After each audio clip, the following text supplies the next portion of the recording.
አራቱ ዋና ዋና ምናማትባቸው ጊዜያት ናቸው። መቼ ነው ምናማትበውስ? ለምን እናማትባለን? መቼ ነው ምናማትበውስ የሚለውን ነገር ነው።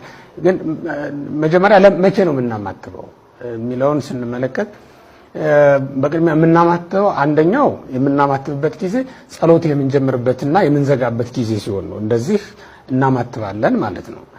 ይሄ ጸሎት ስንጀምርም ስንዘጋም እንድናማትብ ታዘናል ማለት ነው።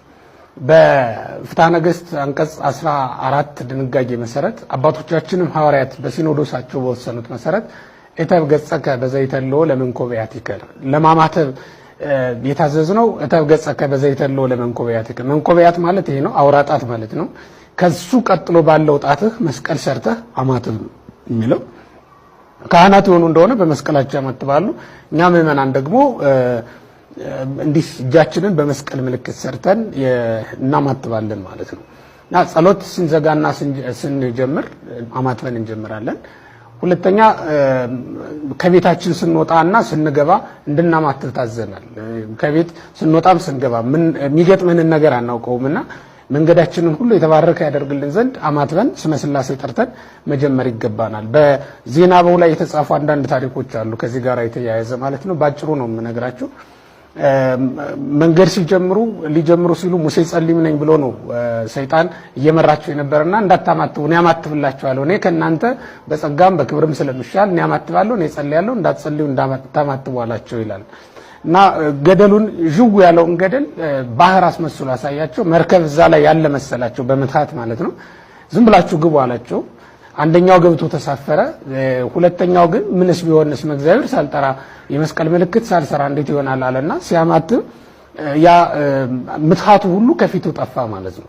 መጀመሪያ ገብቶ መርከቡ ላይ የተቀመጠውም ሰው ገደል ስለነበረ የነበረበት ቦታ ወርዶ ተንቆጫቁጮ ተሰባብሮ ሞተ ይላል ታሪኩና ያ ሰው ከዛ በኋላ አትብ ሲል ነው የኖረው፣ ሲያማትብ ነው የኖረው እድሜ ዘመኑን ማለት ነው። በዚህ ሁኔታ ሲያማትብ ነው የኖረው። ስለዚህ ከቤታችን ስንወጣና ስንገባ ከዛ በኋላ ሥርዓተ አበው በገዳም ያሉ አባቶቻችን ምን ብለው ሥርዓት ወሰኑ? ማንኛውም ሰው ከቤቱ ሲወጣም ሆነ ወደ ቤቱ ሲገባ እያማተበ ይግባና ይውጣ ብለው ስራ ሰርተውልናል ማለት ነው።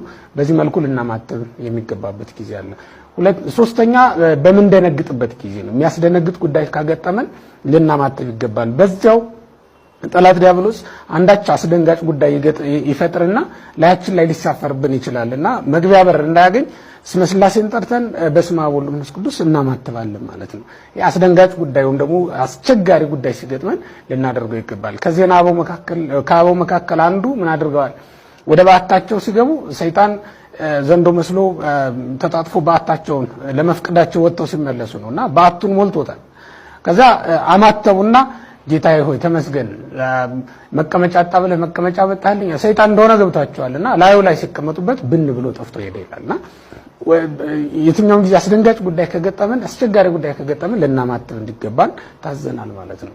አራተኛውና የመጨረሻው በምንበላበት ጊዜ ማለት ነው። በምንበላ ጊዜ በምግቡም ላይ በእኛም ላይ ልናማትብ ይገባናል። ለምን ከተባለ ምግቡ ምናልባትም እኛ ሳናውቀው መርዝ ቢኖርበት ሌላም ነገር ቢኖርበት አልጫ ያደርግልን ዘንድ በገድለ ቅዱስ ጊዮርጊስ አይታችሁታል አይደል? ቅዱስ ጊዮርጊስ በጽዋ ሞልተው እንዲሞትላቸው መርዝ ሰጡት። ግን ያንን መርዝ አልጫ ያደርግለት ዘንድ እጆቹን ታስረው ስለነበረ በግንባሩ እንዲህ ብሎ ጽዋውና የመስቀል ምልክት ሰራበት ይላል። ከዛ በኋላ ቅዱስ ጊዮርጊስ ያንን መርዝ ጠጥቶ ይሞታል ብለው የሚጠባበቁት ሰዎች ፊቱ እንደገና እንደ ፀሐይ ያበራ ነበር ይላልና አስማታም ብለው እንትንጉት ነበር።